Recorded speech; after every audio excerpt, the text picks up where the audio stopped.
সুপ্রিয় শিক্ষার্থী বন্ধু, বিসিএস জেনেসিস বিসিএস কেয়ারের পক্ষ থেকে জানাচ্ছি আন্তরিক শুভেচ্ছা।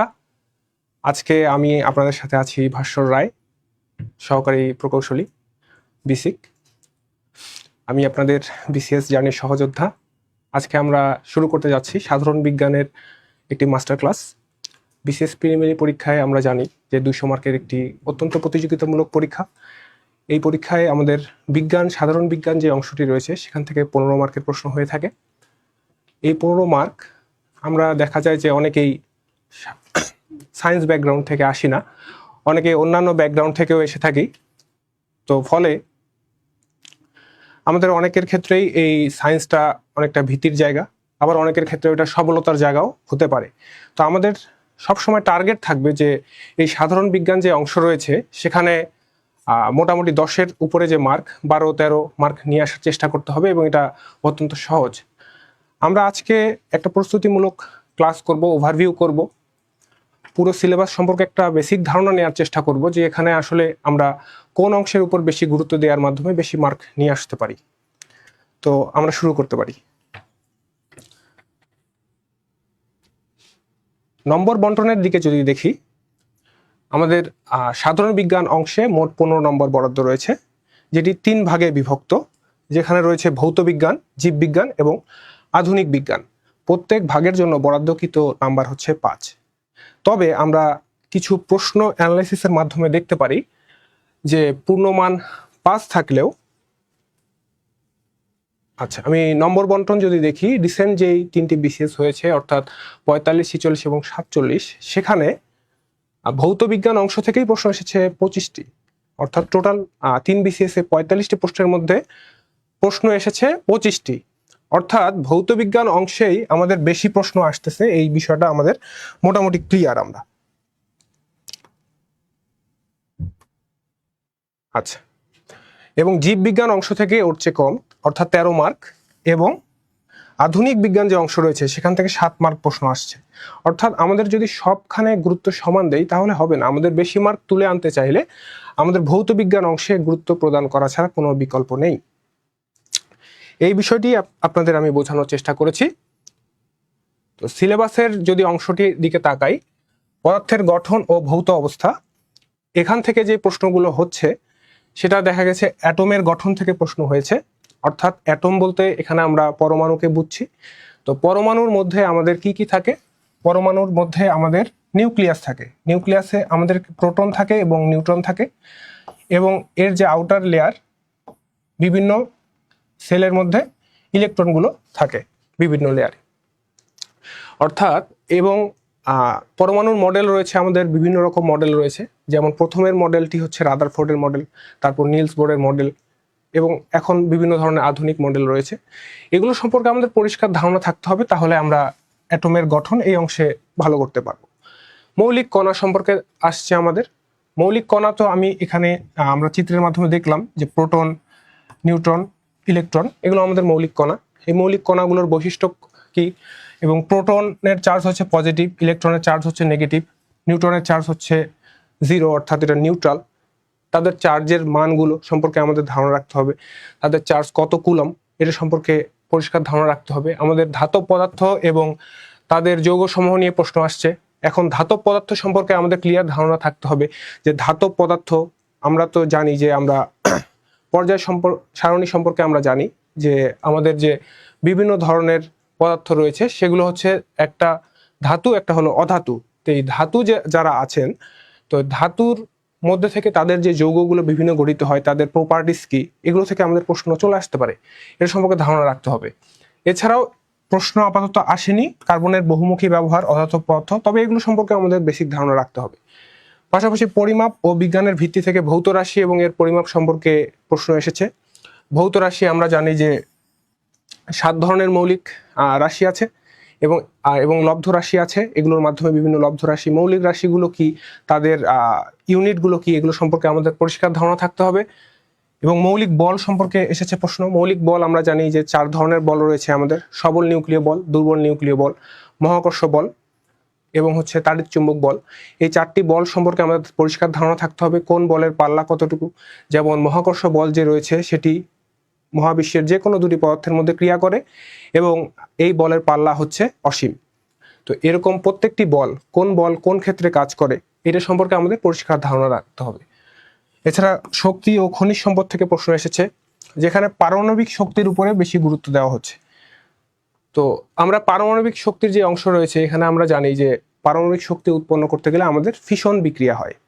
তো এই ফিশন বিক্রিয়া সম্পর্কে কিভাবে একটা নিউক্লিয়াস অপর একটি বড় নিউক্লিয়াসকে আঘাত করার মাধ্যমে একটা অন্য পরমাণুর এই বিক্রিয়াটা শুরু হয়, আমরা জানি যে ইউরেনিয়াম ব্যবহৃত হয় এক্ষেত্রে। তো এই বিষয়টা আমাদের ধারণা থাকতে হবে। নিউট্রন কিভাবে আঘাত করতেছে এই বিক্রিয়াটা সম্পর্কে পরিষ্কার ধারণা থাকতে হবে। খনিজ উৎস সম্পর্কে, অর্থাৎ শক্তির যে বিভিন্ন খনিজ উৎস রয়েছে সেটা জানতে হবে। নবায়নযোগ্য যে শক্তিগুলো রয়েছে সেগুলো সম্পর্কে জানতে হবে। যেমন নবায়নযোগ্য শক্তির মধ্যে রয়েছে যে সৌরশক্তি, অর্থাৎ সোলার ব্যবহার করছি আমরা এখন।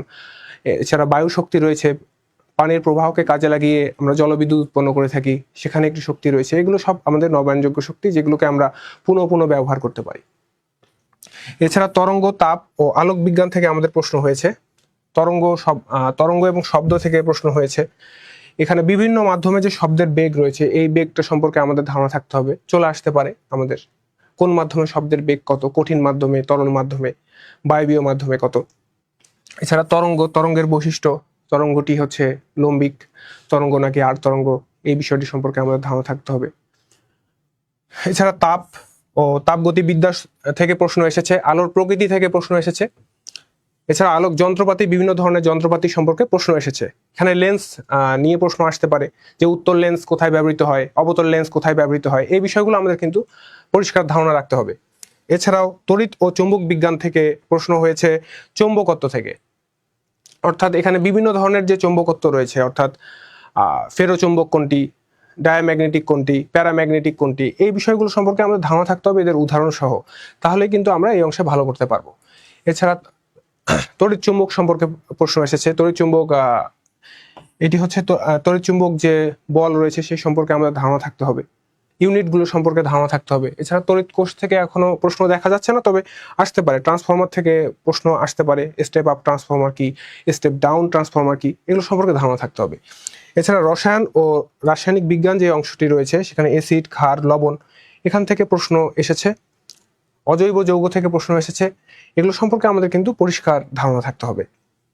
আধুনিক বিজ্ঞান ও ইলেকট্রনিক্স, আধুনিক পদার্থ বিজ্ঞান থেকে প্রশ্ন আসে, ইলেকট্রনিক্স থেকে প্রশ্ন আসে। তেজস্ক্রিয়তা আমরা জানি, তেজস্ক্রিয়তা একটি স্বতঃস্ফূর্ত ঘটনা, অর্থাৎ একটি যে সকল পরমাণুর ভর সাধারণত ৮০-র বেশি, পারমাণবিক ভর ৮০-র থেকে বেশি, তারা স্বতঃস্ফূর্তভাবে এক ধরনের বিকিরণ করে থাকে, আলফা, বিটা, গামা, বিভিন্ন ধরনের কণার বিকিরণের মাধ্যমে ক্ষুদ্রতর নিউক্লিয়াসে পরিণত হয়। তো সেই জিনিসটাই হচ্ছে তেজস্ক্রিয়তা। তো সেখানে আমরা হচ্ছে আলফা, বিটা, গামা, বিভিন্ন ধরনের রশ্মি দেখতে পারবো, তাদের বৈশিষ্ট্য সম্পর্কে আমাদের ধারণা থাকতে হবে। ক্রোমাটোগ্রাফি সম্পর্কে আমাদের ধারণা থাকতে হবে, যে ক্রোমাটোগ্রাফির মাধ্যমে আমরা একটা মিশ্রণ থেকে তার উপাদানগুলোকে পৃথক করতে পারি এবং সেখানে কি কি ধরনের মিশ্রণ রয়েছে সেগুলো সম্পর্কে একটা ধারণা পেতে পারি। ক্রোমাটোগ্রাফি সম্পর্কে আমাদের ধারণা থাকতে হবে। আচ্ছা, এখন জীববিজ্ঞান অংশ। তো জীববিজ্ঞান অংশে টিস্যু থেকে বেশ প্রশ্ন দেখা যায়, তবে টিস্যুর ক্ষেত্রে আমাদের মনে রাখতে হবে যে এটা আসলে উদ্ভিদ টিস্যু আসে এবং প্রাণী টিস্যু যে রয়েছে সেখান থেকেও প্রশ্ন হয়ে থাকে।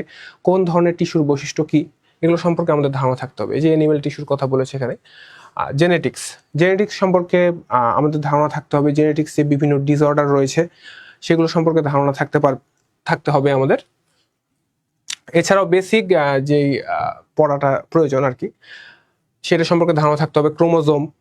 ক্রোমোজোমের মাধ্যমে বৈশিষ্ট্য ট্রান্সফার হয় এক জীব থেকে তার পরবর্তী বংশধরের মধ্যে, এই বিষয়টাই আমাদের ধারণা থাকতে হবে। ডিএনএ সম্পর্কে ধারণা থাকতে হবে, ডিএনএর গঠন সম্পর্কে ধারণা থাকতে হবে। আচ্ছা, তারপর আছে মাইক্রোবায়োলজি, বায়ো ইনফরমেটিক্স, এগুলো সম্পর্কে আমাদের অ্যাটলিস্ট সংজ্ঞাগুলো সম্পর্কে আমাদের ধারণা থাকতে হবে। সংজ্ঞাটা আমাদের যদি জানা থাকে তাহলে অনেক প্রশ্ন হয়তো আমরা উত্তর করতে পারবো। আচ্ছা, উদ্ভিদ ও প্রাণী বৈচিত্র্য সম্পর্কে আমাদের ধারণা থাকতে হবে, যেমন জুলজিক্যাল নোমেনক্লেচার, অর্থাৎ নামকরণ। আচ্ছা, আমরা জানি যে দুইটি নামকরণের সংস্থা রয়েছে, ICZN আর ICBN। বিএন দিয়ে হচ্ছে বোটানিক্যাল নোমেনক্লেচার, তো ICBN আর ICZN, দ্বিপদ এবং বৈজ্ঞানিক যে নামকরণ সেটা সবসময় দ্বিপদ নামকরণ করা হয়। তো নামগুলো সাধারণত ল্যাটিন থেকে নেওয়া হয় এবং ইটালিক হরফে লেখা হয়ে থাকে। আর লেখার ক্ষেত্রে আমরা যখন খাতায় লিখবো সেক্ষেত্রে লিখে আমাদের হচ্ছে আন্ডারলাইন করতে হবে আর কি আমাদের নামগুলোকে। তো এভাবে আমাদের বিভিন্ন যেমন ধানের বৈজ্ঞানিক নাম কি হবে, ব্যাঙের বৈজ্ঞানিক নাম, পাখির বৈজ্ঞানিক নাম, এই বৈজ্ঞানিক নামগুলো সম্পর্কে আমাদের মুখস্থ থাকতে হবে। উদ্ভিদ বিজ্ঞান ও শরীরতত্ত্ব, এখান থেকে প্রসাধন থেকে বেশ প্রশ্ন দেখা যায়। প্রসাধন এবং পরাগায়ন এটা বেশ ইম্পর্টেন্ট। এগুলো থেকে প্রশ্ন দেখা যায় যে প্রসাধন কখন হয়, দিনে বেশি হয় না রাতে বেশি হয়, এই বিষয়গুলা। যখন প্রখর সূর্যালোকের কি প্রভাব প্রসাধনের উপর, এই বিষয় থেকে বিভিন্ন ধরনের প্রশ্ন আসতে পারে। পরাগায়ন থেকে প্রশ্ন আসতে পারে যে কত ধরনের পরাগায়ন ঘটে থাকে, বায়ু পরাগায়ন, পানি পরাগায়ন, এই ধরনের বিভিন্ন ধরনের আমাদের প্রশ্ন আসতে পারে। অণুজীব ও রোগতত্ত্ব থেকে ভাইরাস, অণুজীব বিজ্ঞানের ইতিহাস, এগুলো সম্পর্কে আমাদের ধারণা থাকতে হবে। এবং ভাইরাস এবং ব্যাকটেরিয়া থেকে সাধারণত প্রশ্ন বেশি হয়ে থাকে। কোনটি ভাইরাস ঘটিত রোগ, কোনটি ব্যাকটেরিয়া ঘটিত রোগ, ভাইরাসের বৈশিষ্ট্য কি, এছাড়া হচ্ছে ব্যাকটেরিয়ার বৈশিষ্ট্য কি, এই বিষয়গুলো আমাদের জানতে হবে। মানবদেহ ও চিকিৎসা বিজ্ঞান, রক্ত ও রক্ত সঞ্চালন থেকে আমাদের প্রশ্ন রয়েছে। আমাদের যে বিভিন্ন ব্লাড গ্রুপ রয়েছে সেখান থেকে প্রশ্ন আসতে পারে। এখানে রক্ত সঞ্চালন কিভাবে হয় হৃৎপিণ্ডের মাধ্যমে গোটা শরীরে, সেই সম্পর্কে আমাদের ধারণা থাকতে হবে। এগুলো থেকে প্রশ্ন এসে থাকে। এছাড়াও বিভিন্ন রোগ যে রয়েছে এখান থেকেও প্রশ্ন হতে পারে আর কি। খাদ্য, পুষ্টি ও ভিটামিন, খাদ্য ও পুষ্টি থেকে খুবই ইম্পর্টেন্ট, এখান থেকে বারবার প্রশ্ন এসে থাকে। আমরা দেখেছি যে 45, 46 এবং 47 পর তিনটি বিসিএস এই খাদ্য এবং পুষ্টি থেকে প্রশ্ন এসেছে। অর্থাৎ আপনারা পরের বিসিএসেও এখান থেকে প্রশ্ন পাবেন, এটাই ধারণা করা যায়। তো এই অংশটা আমাদের খুব ভালো করে পড়তে হবে যে খাদ্য উপাদান 6টি, তারপর পুষ্টির ক্ষেত্রে উদ্ভিদের পুষ্টি, প্রাণীর পুষ্টি, এই পুষ্টি উপাদানগুলো কিভাবে কাজে লাগছে, কোনটার অভাবে কি রোগ হয়ে থাকে, ভিটামিন জনিত যে ভিটামিনের অভাবজনিত যে বিভিন্ন ধরনের রোগ, ভিটামিন এ, বি, সি কোনটার অভাবে কি ধরনের রোগ হয়ে থাকে, এই বিষয়গুলো আমাদের জানতে হবে। কোন খাবারের মধ্যে কোন ধরনের ভিটামিন পাওয়া যায়, এই সম্পর্কে আমাদের একটা ধারণা থাকতে হবে। আচ্ছা, এখন আধুনিক বিজ্ঞান অংশে আমরা আসি। আধুনিক বিজ্ঞান অংশে মহাকাশ ও পৃথিবী সৃষ্টি যে অংশটি রয়েছে সেখান থেকে হিগের কণা, এখান থেকে প্রশ্ন এসেছে। ফোটন কণা সম্পর্কে প্রশ্ন এসেছে। আমরা জানি যে আলোর যে মৌলিক কণা সেটাকে ফোটন কণা বলা হয়ে থাকে। তো এই ফোটন কণা সম্পর্কে প্রশ্ন এসেছে। মহাকাশ অভিযান নিয়ে প্রশ্ন আসতে পারে। এখানে হয়তো সালগুলো আমাদের ইম্পর্টেন্ট, যে কোন সময় কোন ধরনের স্পেস কোথায় ট্রাভেল করেছে, কত সালে, এই বিষয়গুলো আসতে পারে। মহাবিশ্বের উপাদান এবং গ্যাস, মহাবিশ্বের যে উপাদান এবং মহাবিশ্বে যে বিভিন্ন গ্যাসীয় পদার্থ রয়েছে এগুলো সম্পর্কে প্রশ্ন আসতে পারে। ভূবিজ্ঞান ও বায়ুমণ্ডল, এখানে বায়ুমণ্ডলের যে আমাদের বিভিন্ন লেয়ারগুলো রয়েছে, ট্রপোস্ফিয়ার, স্ট্র্যাটোস্ফিয়ার, ওজোনোস্ফিয়ার, এই বিভিন্ন স্ফিয়ার সম্পর্কে কিন্তু আমাদের প্রশ্নগুলো আসে যে কোন অঞ্চলের বৈশিষ্ট্য কি, মেঘ কোন লেয়ারে থাকে, ওজোন গ্যাস কোন লেয়ারে থাকে, তারপর রেডিও সিগন্যাল যে রয়েছে সেটি কোন মণ্ডল থেকে প্রতিফলিত হয়, এই ধরনের বিভিন্ন প্রশ্নগুলো আসে। এগুলো সম্পর্কে আমাদের ধারণা থাকতে হবে। এবং রিসেন্ট যেহেতু আমাদের ভূমিকম্প প্রবণ একটি দেশ এবং রিসেন্ট আমাদের বেশ কিছু বড় বড় ভূমিকম্প হয়েছে, আপনার টেকটনিক প্লেট থেকে প্রশ্ন কিন্তু এবার আসার সম্ভাবনা অনেক। টেকটনিক প্লেট সম্পর্কে ধারণা থাকতে হবে। সাইক্লোন, সুনামি, জোয়ার ভাটা, এগুলো থেকেও মাঝে মাঝে প্রশ্ন হয়, এগুলো সম্পর্কেও আমরা একটু ধারণা রাখবো। আচ্ছা, বিবর্তন ও বাস্তু সংস্থান, এটা থেকে সাধারণত প্রশ্ন কম হয়েছে। এবং জনস্বাস্থ্য ও রোগ প্রতিরোধ, এখান থেকে দেখা গেছে যে ইমিউনাইজেশন এবং ভ্যাকসিনেশন থেকে প্রশ্ন আসে। শিশুদের সাধারণত কোন ধরনের টিকা দেওয়া হয়, কয়টি টিকা দেওয়া হয়, কয় মাস বয়সে কোন টিকা দেওয়া হয়, এই বিষয়গুলো, এবং কোন রোগের জন্য কোন ধরনের ভ্যাকসিনেশন ব্যবহার করা হয়, এই বিষয়গুলো আমাদের ধারণা থাকতে হবে। এই যে পোলিও, টিবি, এগুলো সম্পর্কে হালকা ধারণা রাখবো আমরা, তবে এখান থেকে প্রশ্ন সাধারণত কম হয়ে থাকে। আচ্ছা, ফলিত কৃষি বিজ্ঞান এবং সেমিকন্ডাক্টর ও ইলেকট্রনিক্স, এখান থেকে প্রশ্ন 45, 46, 47 হয়নি, তবে হতে পারে, ভবিষ্যতে হতে পারে, আমাদের এগুলো ধারণা থাকতে হবে। আচ্ছা, 45, 46 এবং 47তম বিসিএস প্রিলিমিনারিতে আসা বিভিন্ন প্রশ্ন নিয়ে আমরা একটু আলোচনা করব। এখন আমরা দেখার চেষ্টা করব যে কি ধরনের প্রশ্ন আসে। যেমন প্রথমে একটি প্রশ্ন এসেছে, হাইড্রোজেন ব্রোমায় কি ধরনের বিক্রিয়া হয়ে থাকে, এটা হবে হচ্ছে আমাদের ফিউশন বিক্রিয়া। তো এই ফিউশন বিক্রিয়া নিয়ে আমাদের কোনো ধরনের যেন কনফিউশন না থাকে, এই বিষয়টা আমাদেরকে নিশ্চিত করতে হবে। অর্থাৎ ফিউশন বিক্রিয়া কোথায় হয়ে থাকে, হাইড্রোজেন বোমায়। এখন আমরা যদি সূর্যের কথা চিন্তা করি, সূর্যের মধ্যে প্রধান উপাদান হচ্ছে কি, হাইড্রোজেন এবং হিলিয়াম। এই হাইড্রোজেনগুলো ফিউশন বিক্রিয়ার মাধ্যমে হিলিয়ামে পরিণত হয়, আর এই প্রক্রিয়াটার মাধ্যমে শক্তি উৎপন্ন হয়, সেই শক্তি কিন্তু তাপ এবং আলো আকারে ছড়িয়ে পড়ে। তো যেহেতু এই সূর্যের মধ্যে হাইড্রোজেন থেকে হিলিয়াম হচ্ছে, অর্থাৎ ফিউশন বিক্রিয়া হচ্ছে, অর্থাৎ এই হাইড্রোজেন যদি বোমা, একই ধরনের ক্রিয়া হবে এবং সেখানেও এই ফিউশন বিক্রিয়াই ঘটবে, এটার মাধ্যমেই শক্তি উৎপন্ন করবে। তো এখন হাইড্রোজেন বোমা থেকে আপনার প্রশ্ন এসেছে, এইবার আপনার প্রশ্ন আসতে পারে অ্যাটম বোমা থেকে প্রশ্ন আসতে পারে, যেখানে হচ্ছে আপনার ফিশন বিক্রিয়া হয়ে থাকে। যদি অ্যাটম বোমা আসে বা পারমাণবিক বোমা যেটি,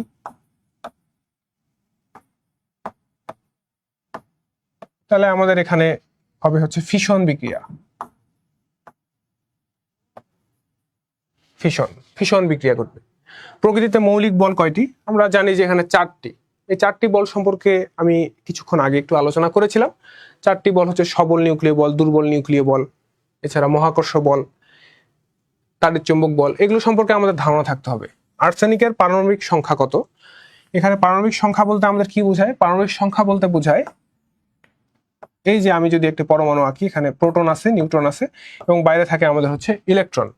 এই যে নিউক্লিয়াস রয়েছে, নিউক্লিয়াসে যে প্রোটনের যে সংখ্যাটাই, অর্থাৎ প্রোটন, এই প্রোটনের সংখ্যাটিকে আমরা বলছি পারমাণবিক সংখ্যা।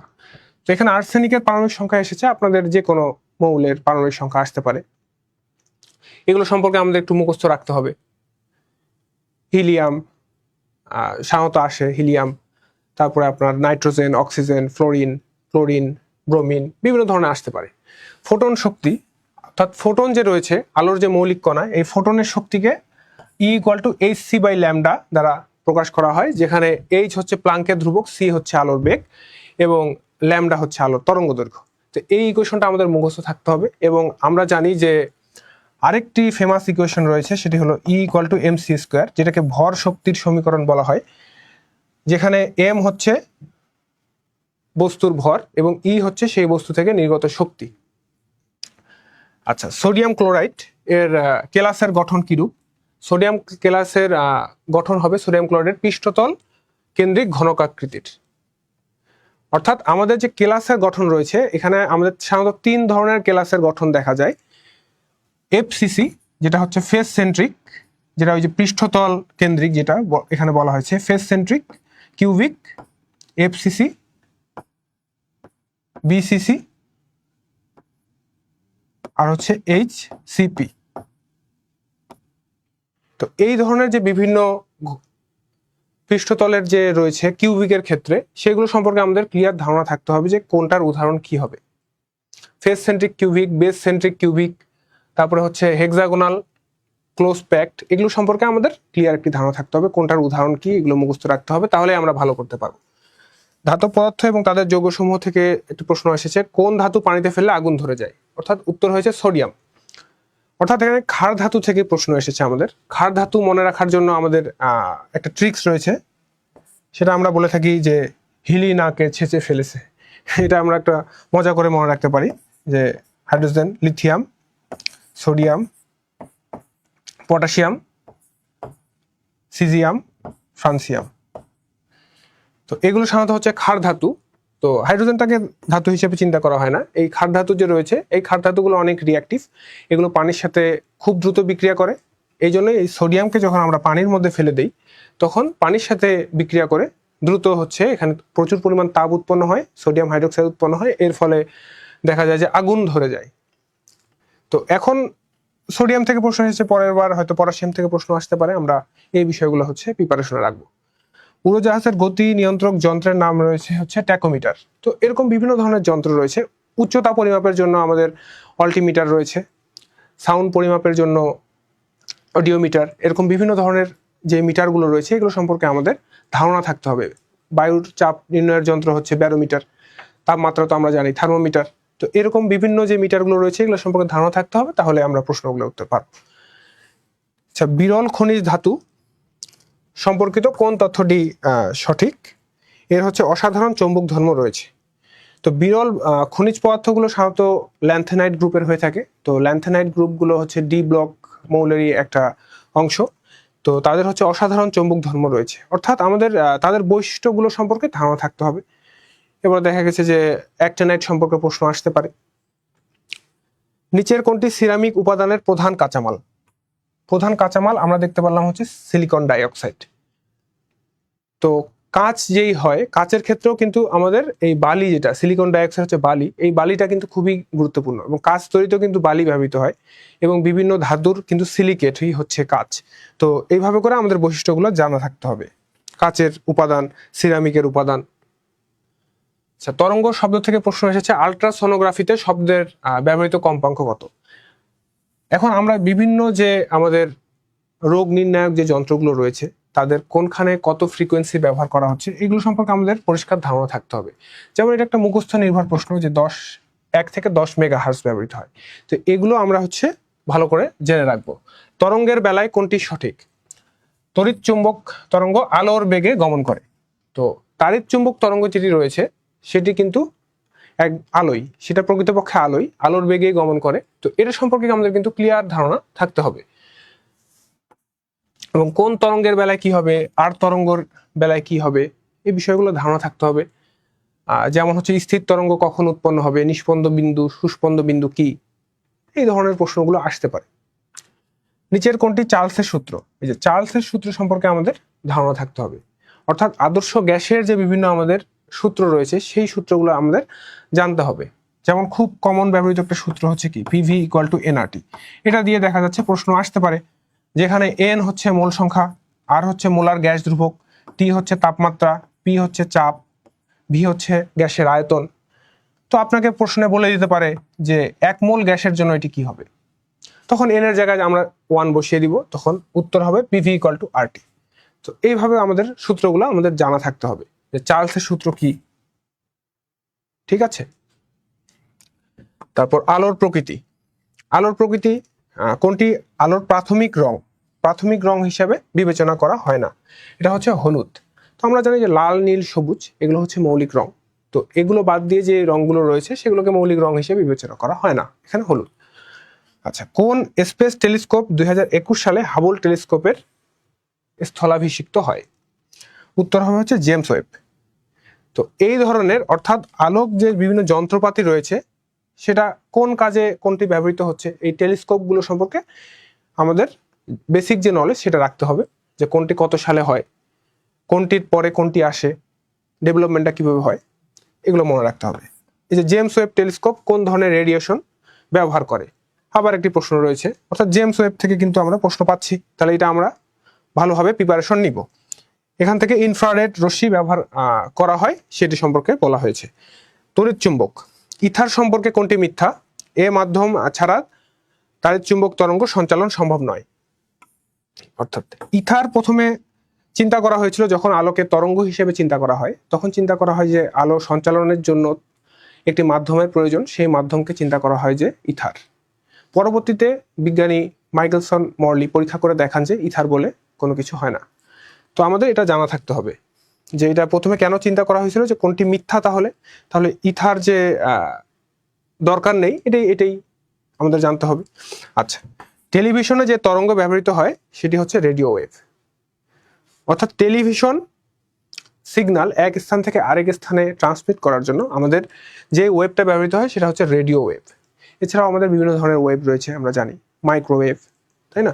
তো এগুলো ওয়েভ সম্পর্কে আমাদের ধারণা থাকতে হবে, কোন ওয়েভ কোথায় ব্যবহৃত হচ্ছে। Short wave. আচ্ছা, চৌম্বকত্ব থেকে প্রশ্ন আসে থাকে যে বাতাস একটি প্যারাচুম্বকীয় পদার্থ।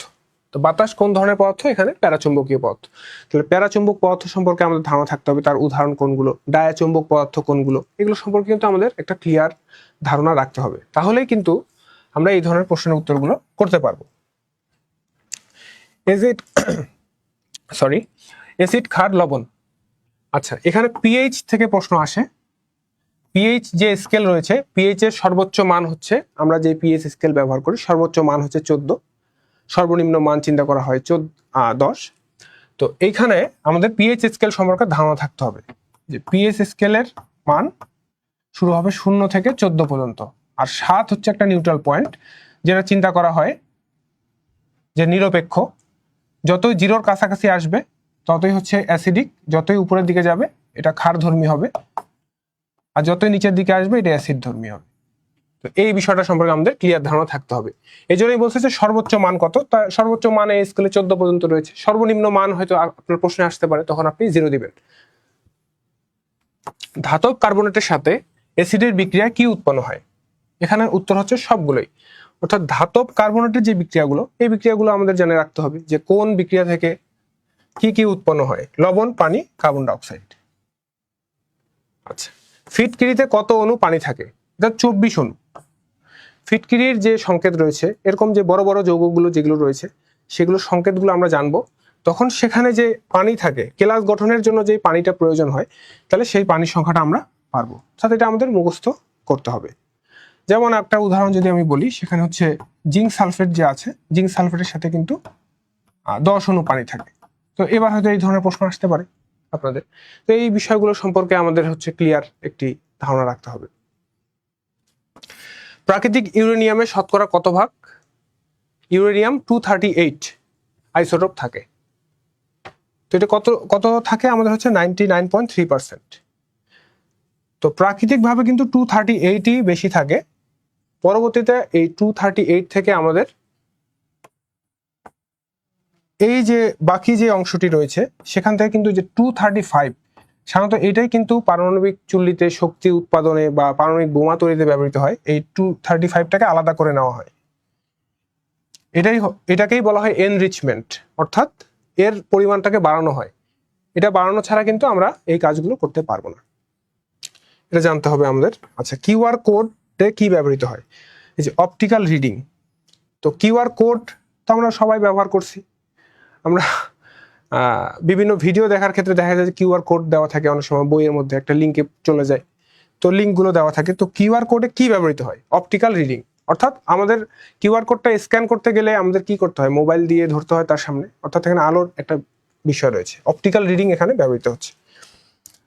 HPLC এর পূর্ণরূপ কি? High performance liquid chromatography. এই যে ক্রোমাটোগ্রাফি, এবং আপনি একটু মনোযোগ দিলে দেখবেন যে HPLC এটা কিন্তু সরাসরি সিলেবাসের একটা টপিক। তাহলে সিলেবাসের যে টপিকগুলো রয়েছে, সেখানে যদি কোনো শর্ট ফর্ম থাকে, আপনার অবশ্যই সেটার ফুল ফর্মটা মুখস্থ থাকতে হবে, কারণ এখান থেকে সরাসরি প্রশ্ন চলে আসতে পারে সিলেবাসের যে টপিকটা উল্লেখ রয়েছে। তো এটার ফুল ফর্ম হচ্ছে high performance liquid chromatography. Sunscreen lotion তৈরিতে কোনটি ব্যবহৃত হচ্ছে? এখানে হচ্ছে জিঙ্ক অক্সাইড। এরকম বিভিন্ন বস্তু তৈরিতে, বিভিন্ন ধরনের পদার্থ তৈরিতে, কসমেটিক্স প্রোডাক্ট তৈরিতে কোনখানে কি ব্যবহৃত হয়, এটা সম্পর্কে একটা ধারণা থাকতে হবে আমাদের। কোন অর্গানেলটি পর্দা দ্বারা আবেষ্টিত থাকে না? এটার উত্তর হচ্ছে রাইবোজোম। অর্থাৎ রাইবোজোমের যে আউটার কোনো লেয়ার, সেটা আমরা দেখতে পাই না, পর্দা দ্বারা আবিষ্ট থাকে না। আবার কোষ গহ্বরের কথা যদি চিন্তা করি, সেখানে কিন্তু আমাদের আবৃত থাকে। আচ্ছা, জেনেটিক্স। জীববিজ্ঞানে কি ধরনের তথ্য প্রযুক্তি ব্যবহার করা হয়? এটা হলো বায়ো ইনফরমেটিক্স।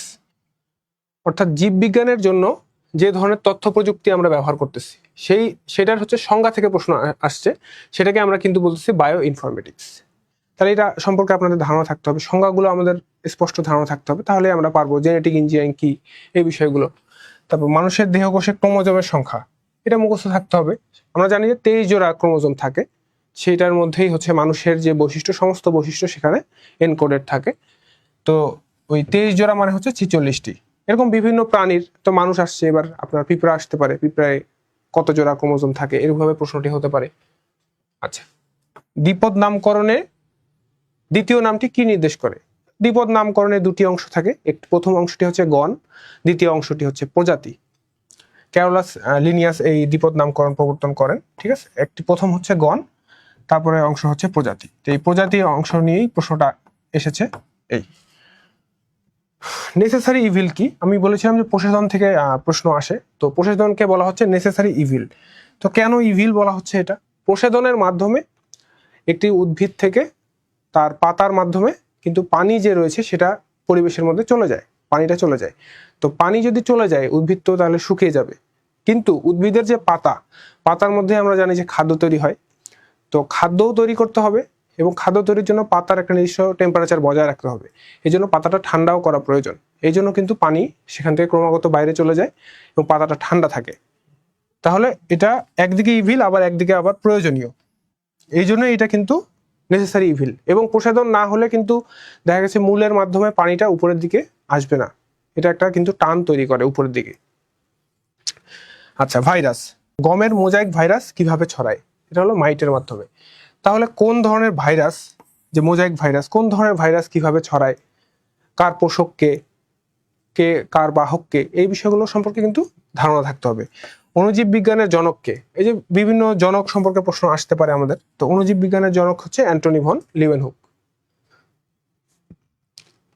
লিউয়েনহুক, আমি যদি ভুল করে না থাকি, লিউয়েনহুক হচ্ছে মাইক্রোস্কোপ আবিষ্কার করেন। তো সেখান থেকে কিন্তু অণুজীব বিজ্ঞান অর্থাৎ অণুজীব তিনি চিহ্নিত করেন। এই বিষয়টি সম্পর্কে আমাদের ধারণা রাখতে হবে। আচ্ছা, অ্যান্টিবডি তৈরি করে নিচের কোনটি? এটা হচ্ছে lymphocyte, beta lymphocyte, B lymphocyte. এটা সম্পর্কে আমাদের ধারণা থাকতে হবে যে অ্যান্টিবডি আসলে দেহের কোথায় তৈরি হয়। আমরা জানি অ্যান্টিবডি হচ্ছে রোগ প্রতিরোধে সহায়তা করে থাকে। দেহে কোনো ধরনের অণুজীব প্রবেশ করলে, যদি ক্ষতিকর অণুজীব প্রবেশ করে, তার বিরুদ্ধে কিন্তু অ্যান্টিবডি কাজ করে। মানুষের শরীরে রক্তের গ্রুপ, আমরা রক্তের গ্রুপ জানি হচ্ছে 4টি। গ্রুপগুলো হচ্ছে এ, বি, এবি এবং ও। এগুলোর প্রত্যেকটির হচ্ছে রিসার্চ ফ্যাক্টর অনুযায়ী প্লাস মাইনাস হয়। যেমন হচ্ছে এ পজিটিভ, বি পজিটিভ, এই ধরনের রক্ত, অর্থাৎ কোন গ্রুপের কাজ কি, কে কাকে ব্লাড ডোনেট করতে পারে। যেমন সার্বজনীন যদি দাতা চিন্তা করা হয়, তাহলে ও পজিটিভ, ও নেগেটিভ হচ্ছে সার্বজনীন দাতা, যিনি সবাইকে রক্ত দিতে পারেন। এটা সম্পর্কে আমাদের ধারণা থাকতে হবে। আচ্ছা, কোনটি শরীরে নাইট্রোজেন সরবরাহ করে? এটা হচ্ছে আমিষ। অর্থাৎ শরীরে যদি নাইট্রোজেন ঘাটতি হয়, তাহলে কোনটি সহায়তা করে থাকে? আমিষ। আমরা জানি যে আমিষের মধ্যে অ্যামিন মূলকটি থাকে, অর্থাৎ অ্যামিন মূলকের মধ্যে কিন্তু নাইট্রোজেন আছে, এইখান থেকে নাইট্রোজেনটি কিন্তু শরীরে সরবরাহ হয়। অত্যাবশ্যকীয় অ্যামাইনো অ্যাসিড কোনটি? ভ্যালিন। আমাদের যে অ্যামাইনো অ্যাসিডগুলো রয়েছে, অত্যাবশ্যকীয় অ্যামাইনো অ্যাসিড, এই 20টি অ্যামাইনো অ্যাসিড সম্পর্কে আমাদের মোটামুটি নামগুলো একটু মুখস্থ করে রাখা দরকার, তাহলে আমরা দেখলে যেন চিনতে পারি যে এটি অত্যাবশ্যকীয় কিনা। আচ্ছা, সুষম খাদ্যের শর্করা, আমিষ, চর্বি জাতীয় খাদ্যের অনুপাত কত? এটা হচ্ছে 4:1:1, অর্থাৎ সবচেয়ে বেশি আমাদের প্রয়োজন। আমরা যদি আমাদের ডায়েটের কথা চিন্তা করি, যে রাতের খাবার, সেখানে আমরা কোন খাবারটি বেশি খাই? ভাত খাই বেশি। তো ভাত অর্থাৎ মেইন পোর্শনই থাকে ভাত, অর্থাৎ শর্করা। এই শর্করার পরিমাণটাই হচ্ছে 4। অর্থাৎ আমরা এইভাবে যদি মিলিয়ে নেই, যে আমি যেটা প্রাত্যহিক জীবনে করছি তার সঙ্গে পড়াটাকেও যদি মিলিয়ে নেওয়ার চেষ্টা করি, তাহলে কিন্তু সহজ হয়। এবং আমিষ এবং চর্বি জাতীয় যে খাবার রয়েছে, সেগুলো হচ্ছে এর 4/1 করে হবে। ভিটামিন, রক্ত জমাট বাঁধার জন্য প্রয়োজনীয় ভিটামিন কি? Vitamin K. অর্থাৎ মানুষের শরীরে যদি ভিটামিন কে এর অভাব হয়, তাহলে আমাদের কোনো স্থান যদি কেটে যায়, তাহলে রক্তটা আর জমাট বাঁধবে না, রক্ত ব্লিডিং হতেই থাকবে। অর্থাৎ ভিটামিন কে অত্যন্ত ইম্পর্টেন্ট। এরকম বিভিন্ন ভিটামিনের যে ব্যবহার, সেখান থেকে প্রশ্ন আসতে পারে vitamin A, vitamin B, vitamin C, vitamin D. যেমন ভিটামিন ডি এর অভাবে কিন্তু আমাদের রিকেটস রোগ হয়ে থাকে শিশুদের, এর সম্পর্কে ধারণা থাকতে হবে। এবং বড়দের ক্ষেত্রে অস্টিওপোরোসিস রোগ হয়ে থাকে। আচ্ছা, হিগের কণা প্রকৃতির সাথে কোন বাংলাদেশি বিজ্ঞানীর নাম জড়িত? সত্যেন্দ্রনাথ বসু। অর্থাৎ এই যে হিগ পার্টিকেল, যেটাকে অনেক সময় হচ্ছে ঈশ্বর কণা হিসাবে চিন্তা করা হয়, নামকরণ করা হয়, অর্থাৎ এর মাধ্যমে কিন্তু সমস্ত কণার হচ্ছে ভর তৈরি হয়। তো সেটি হচ্ছে কোন বিজ্ঞানী গবেষণা করেছে, সেটা সম্পর্কে আমাদের ধারণা থাকতে হবে। অর্থাৎ বিজ্ঞানীদের নাম সম্পর্কে আমাদের অ্যাটলিস্ট জেনে রাখতে হবে, যখন তখন যে কোনোখান থেকে প্রশ্ন হতেই পারে। আচ্ছা, কোন গ্রহে কিউরিওসিটি মহাকাশযানটি প্রেরণ করা হয়? উত্তর হচ্ছে মঙ্গল। তাহলে এই যে মহাকাশযান কোথায় কোথায়, কোন গ্রহে কোন মহাকাশযান প্রেরণ করা হচ্ছে, কোনখান থেকে কোন তথ্য আনা হচ্ছে, এই রিসেন্ট যে ডাটাগুলো রয়েছে, এগুলো সম্পর্কে একটু ধারণা থাকলেই এগুলো মোটামুটি পারা যায়। আচ্ছা, বায়ুমণ্ডল, কোন গ্যাস গ্রিন হাউস ইফেক্ট ঘটায়? তো উত্তর হচ্ছে মিথেন। তো গ্রিন হাউস গ্যাস যে ইফেক্ট যে তৈরি করে, সেটার প্রধান কালপ্রিট হচ্ছে কিন্তু আমাদের কার্বন ডাইঅক্সাইড। তো কার্বন ডাইঅক্সাইডের পরেই যে হচ্ছে প্রধান গ্রিন হাউস গ্যাস, সে হচ্ছে মিথেন। এছাড়া অন্যান্য গ্যাসগুলো অল্প পরিমাণ ইফেক্ট রাখে, তবে মেইন হচ্ছে কার্বন ডাইঅক্সাইড এবং তারপরেই হচ্ছে মিথেন। তো গ্রিন হাউস ইফেক্ট কি, গ্রিন হাউস গ্যাস কি কি? তো গ্রিন হাউস বলতে আসলে কি বোঝায়? গ্রিন হাউস কিন্তু মেইনলি হচ্ছে শীত প্রধান দেশের একটা কাঁচ নির্মিত ঘর, যেখানে বিভিন্ন সবজি আবাদ করা হয়। কারণ শীত প্রধান দেশে তো তাপমাত্রা অত্যন্ত কম। তো এই গ্রিন হাউস একটা কাচের দেয়াল নির্মিত ঘর, যেখানে সূর্যরশ্মি যখন প্রবেশ করে, তখন তার সাথে হচ্ছে হিটটা প্রবেশ করে, কিন্তু আলোটা বেরিয়ে যেতে পেলেও এই হিটটা বেরিয়ে যেতে পারে না, ফলে কিন্তু উষ্ণতা বজায় থাকে এবং সবজি চাষ করা সম্ভব হয়। তো একইভাবে পৃথিবীর তাপমাত্রা বাড়াতে যেহেতু কার্বন ডাইঅক্সাইড, মিথেন এরা ভূমিকা রাখে, তা কাজেই এরা গ্রিন হাউস ইফেক্ট অর্থাৎ গ্রিন হাউস যেই ধরনের প্রভাব ফেলে সেরকম একটা প্রভাব ফেলছে গোটা বিশ্বের। নিচের কোন গ্যাসটি গ্রিন হাউস গ্যাস নয়? Nitric oxide. তো গ্রিন হাউস গ্যাস কয়েকটি রয়েছে, ওগুলো আমরা মুখস্থ রাখবো, তাহলে আমরা পারবো এটা। নিচের কোনটি প্রাইমারি দূষক? তো প্রাইমারি দূষক, সেকেন্ডারি দূষক। তো প্রাইমারি দূষক যেই কয়টি রয়েছে আমরা মুখস্থ রাখবো, এবং সেখান থেকে যেই গ্যাসগুলো তৈরি হয়, প্রাইমারি দূষক থেকে বিভিন্ন বিক্রিয়ার মাধ্যমে যেই গ্যাসগুলো তৈরি হয় তারাই কিন্তু সেকেন্ডারি দূষক। সেকেন্ডারি দূষক কি, এরকম প্রশ্ন আসতে পারে পরের বার। বিশ্ব ব্রহ্মাণ্ডের সবচেয়ে বেশি গ্যাসটি কি? সেটি হচ্ছে হাইড্রোজেন। কারণ হাইড্রোজেনের যদি আমরা গঠনটি দেখি, হাইড্রোজেনের গঠন কিন্তু খুবই সরল। হাইড্রোজেনের কেন্দ্রে আমরা জানি যে একটি মাত্র প্রোটন থাকে এবং নিউক্লিয়াসে কোনো নিউট্রন থাকে না, এবং বাইরে একটি মাত্র ইলেকট্রন থাকে, সিঙ্গেল ইলেকট্রন। তাহলে এটার গঠনটা সবচেয়ে সহজ, এই জন্যই কিন্তু মহাবিশ্বে এটার পরিমাণটাও সবচেয়ে বেশি, এই জন্য হাইড্রোজেন সবচেয়ে বেশি পাওয়া যায়।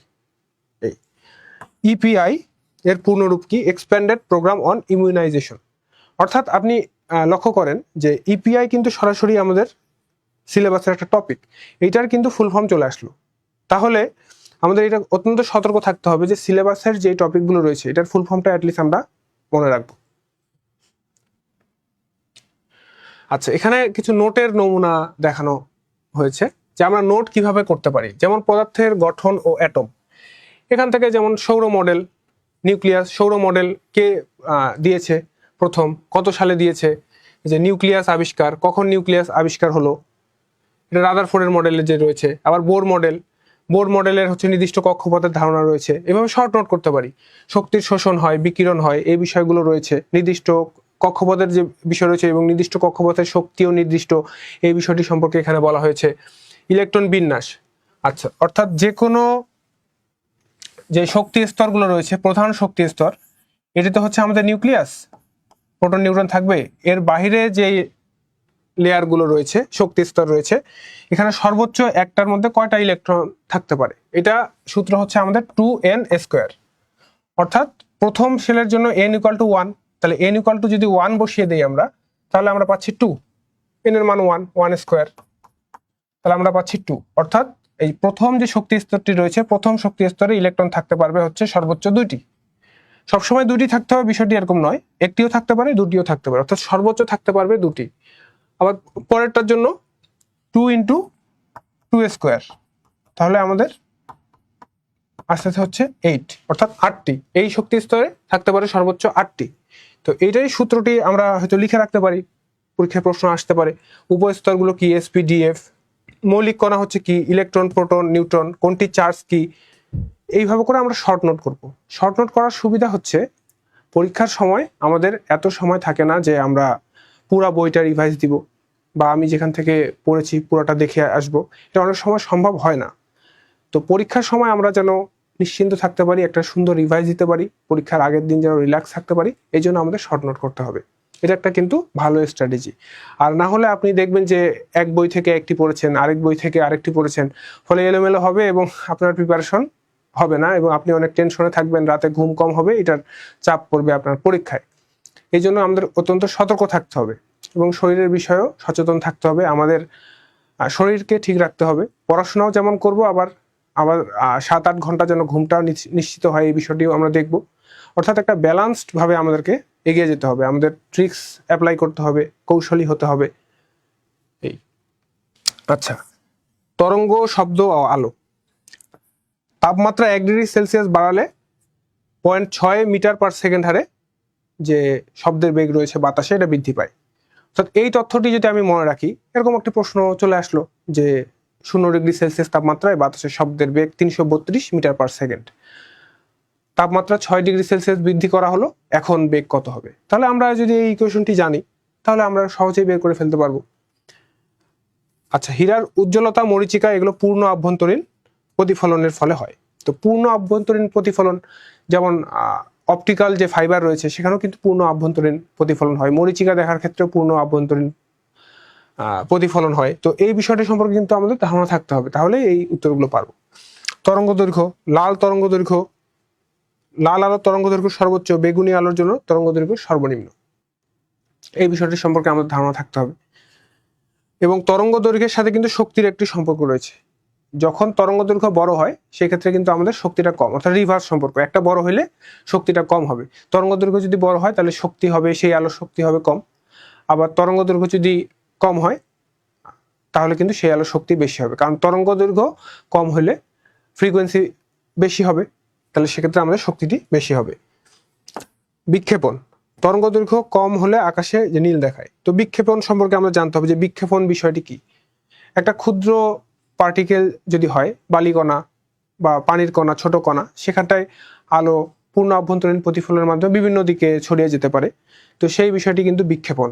তো আকাশের বিক্ষেপণের ফলে যে তরঙ্গ দৈর্ঘ্য কম বলে আকাশ হচ্ছে নীল দেখায়, অর্থাৎ নীল আলোর ক্ষেত্রে বিক্ষেপণটা কম হয়, ফলে নীল আলোটা আমাদের চোখে এসে পৌঁছায়, বাকি আলোগুলো বিক্ষিপ্ত হয়, বিভিন্ন দিকে পৌঁছে যায়। এই জন্য সূর্যের সাদা আলো পৃথিবীতে আসতে আসতে আমরা তাকে নীল দেখি, আকাশকে। আচ্ছা, তাপ ও তাপগতিবিদ্যা থেকে আমরা যেমন পানির সর্বোচ্চ আপেক্ষিক তাপ কত সেটি আমরা নোট করে রাখতে পারি। এটা সাধারণত আসে, পানির আপেক্ষিক তাপই হচ্ছে সবচেয়ে বেশি। এই জন্য আমরা কোনো কিছু ঠান্ডা করার ক্ষেত্রে কিন্তু আগে সেখানে পানি দেই, পানির মাধ্যমে কিন্তু আমরা ঠান্ডা করে থাকি। কার্বোরেটরে আমরা ব্যবহার করি এই কারণেই, পানির আপেক্ষিক তাপ যেহেতু বেশি অনেক। সুপ্ত তাপ কি? সুপ্ত তাপ হচ্ছে একটা বস্তুর যখন আমরা তাপমাত্রা বাড়াতে থাকি, সেটা যখন ফেজ চেঞ্জ হয়, অর্থাৎ লিকুইড থেকে দেখা যাচ্ছে গ্যাসীয় অবস্থায় পরিণত হচ্ছে, তাহলে পানির ক্ষেত্রে কি হয়, 100°C তাপমাত্রায় গিয়ে পানি ফুটতে থাকে। সেই সময় কিন্তু পানির তাপমাত্রা আর বৃদ্ধি পায় না, যতই আমরা তাপ বৃদ্ধি করি বৃদ্ধি পায় না, সেখানে কিন্তু টেম্পারেচারটা ফিক্স হয়ে যায় আমাদের 100°C। তো এই বিষয়ে এবং ওই সময় যে তাপটা গ্রহণ করে ফেজটা চেঞ্জ হয়, অর্থাৎ লিকুইড থেকে গ্যাসে পরিণত হয়ে যাচ্ছে, সেই বিষয়টি হচ্ছে সুপ্ত তাপ। তো এইভাবে শর্ট নোট রাখতে পারি। বরফ গলনের জন্য কত সুপ্ত তাপ প্রয়োজন সেটা আমাদের মুখস্থ রাখতে পারি। তড়িৎ ও আধুনিক পদার্থবিজ্ঞান থেকে জুলের সূত্র থেকে প্রশ্ন আসতে পারে।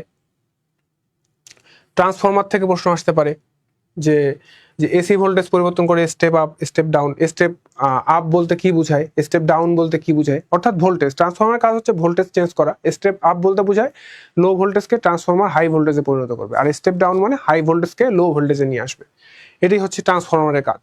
সেমিকন্ডাক্টর রয়েছে, যে সিলিকন, জার্মেনিয়াম, তাপ বাড়ালে রোধ কমে। সেমিকন্ডাক্টর বা অর্ধপরিবাহী যারা আছে সেক্ষেত্রে কিন্তু আমরা যখন তাপমাত্রা তার বৃদ্ধি করব তখন কিন্তু তার রোধটা কমে যায়। অথচ পরিবাহীর ক্ষেত্রে কিন্তু আমরা দেখি তাপমাত্রা যতই বৃদ্ধি করা হয় পরিবাহীর কিন্তু রোধ বৃদ্ধি পেতে থাকে। তাহলে এই বৈশিষ্ট্যগুলো কিন্তু আমাদের ধারণা রাখতে হবে। যে তেজস্ক্রিয়তা আমি বলছিলাম যে আলফা বিটা গামা রশ্মি বিকিরণ করে স্বতঃস্ফূর্তভাবে, এবং কোন রশ্মির ভেদন ক্ষমতা বেশি। যেমন আলফা যে রশ্মিটি রয়েছে, আলফা রশ্মি মানে কি, আলফা মানে হচ্ছে হিলিয়ামের যে নিউক্লিয়াস রয়েছে সেটি। তো হিলিয়ামের যে নিউক্লিয়াস রয়েছে তো সেটি তো আকৃতি বড়, এই জন্য আলফা কণার ভেদন ক্ষমতাটা কিন্তু কম, বেশি দূর যাইতে পারে না, কারণ আকৃতি বড় হইলে বেশি দূর প্রবেশ করে না। আমরা একটা সুইয়ের কথা চিন্তা করি, একটা বলের কথা চিন্তা করি। একটা বল যদি দেই তাহলে বেশি দূর হয়তো যাবে না। একটা সুই যদি করি, যেহেতু এটার হচ্ছে চিকন অনেক, কারণ অনেক দূর পর্যন্ত এটা ভেদ করে ভিতরে প্রবেশ করতে পারবে, এইটাই কিন্তু ভেদন ক্ষমতা। তো গামা রশ্মির ক্ষেত্রে যেহেতু এখানে আকৃতিটা খুবই ক্ষুদ্র, বা আকৃতি নাই বললেই চলে, যেহেতু ফোটন কণা, তো সেই ক্ষেত্রে আমাদের কিন্তু ভেদন ক্ষমতাটা বেশি হয়। আর বিটা কণা বলতে বোঝাচ্ছে হচ্ছে ইলেকট্রন। ইলেকট্রনের যে ইলেকট্রন যখন ছুটে যাবে একটি নির্দিষ্ট বেগে, তখন সেটা হচ্ছে বিটা রশ্মি। তো বিটা রশ্মির কিন্তু ভেদন ক্ষমতা মাঝামাঝি। আচ্ছা, রাসায়নিক বন্ধন রয়েছে। রাসায়নিক বন্ধন থেকে আমরা ধাতু অধাতুর মাধ্যমে যেই বন্ধনগুলো হয় সেটা হচ্ছে আয়নিক বন্ধন। আবার যদি অধাতু অধাতুর মধ্যে বন্ধন হয় সেটা হবে সমযোজী বন্ধন। তাহলে আমরা এইভাবে নোট নিতে পারি। তারপর ইলেকট্রনের কারণে ধাতু বিদ্যুৎ পরিবাহী হয়। মুক্ত ইলেকট্রনের কারণে, মুক্ত ইলেকট্রন সম্পর্কে আপনাদের প্রশ্ন আসতে পারে যে মুক্ত ইলেকট্রন জিনিসটা কি।